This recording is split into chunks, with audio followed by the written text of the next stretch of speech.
today I'm going to share with you some of my favorite ways to mount and film with the new Insta360 X3 to help you capture your next epic motorcycle ride. This is the Insta360 X3. It's extremely versatile, nice and compact, with a battery life of up to 80 minutes, which is more than enough for a single ride. And since September last year, it has been my main camera for capturing motorcycle content.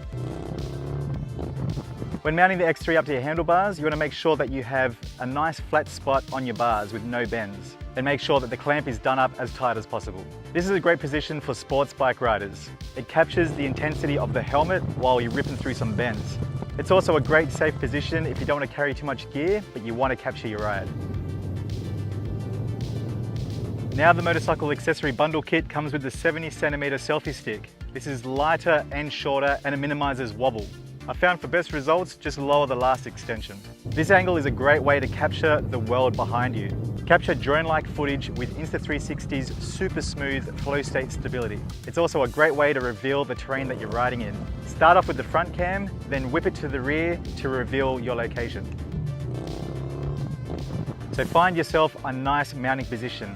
Depending on which bike you have, you might have some bars at the rear that you can clamp onto, which will work perfectly. If you have any pillion bars that you can mount on, use those. Sports bike riders, you might want to use the adhesive mount that's included in the Moto Bundle Kit. Use my affiliate link in the description below to purchase your X3 and you'll receive the Moto Bundle Kit for free. For best results using the 70cm selfie stick, just retract the last extension. Just take note that you won't be able to see your camera, so make sure you do it up nice and tight and make sure it's secure. This angle is particularly popular with sports bike riders, capturing the lean angle while ripping around some corners. You can spin to the rear view, show who's behind you like you're watching the MotoGP.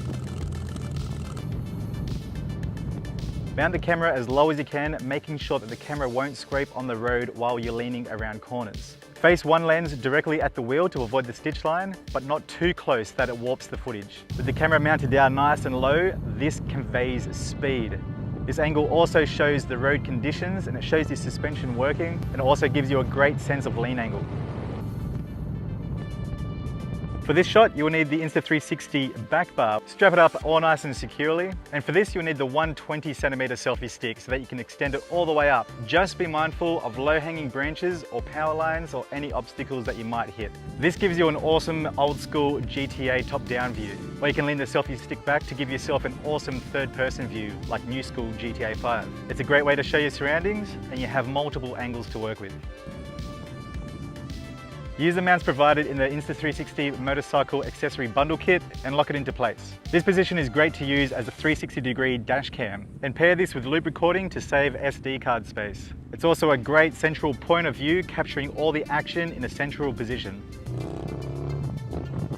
For this angle, I use Insta360's chin mount and I mount the X3 upside down. Set it to single lens mode, FOV+, and it gives you a field of view of more than 170 degrees.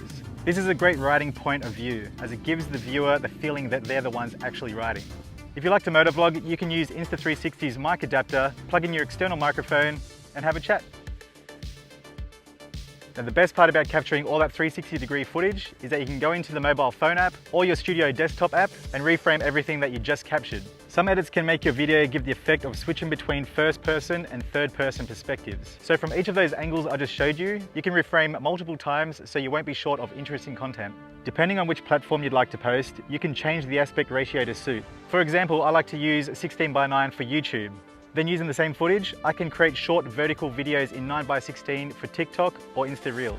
There are lots of AI editing tools on the Insta360 app. ShotLab allows you to add insane edits to your videos, such as using Sky Swap to swap out the sky. Give it a try.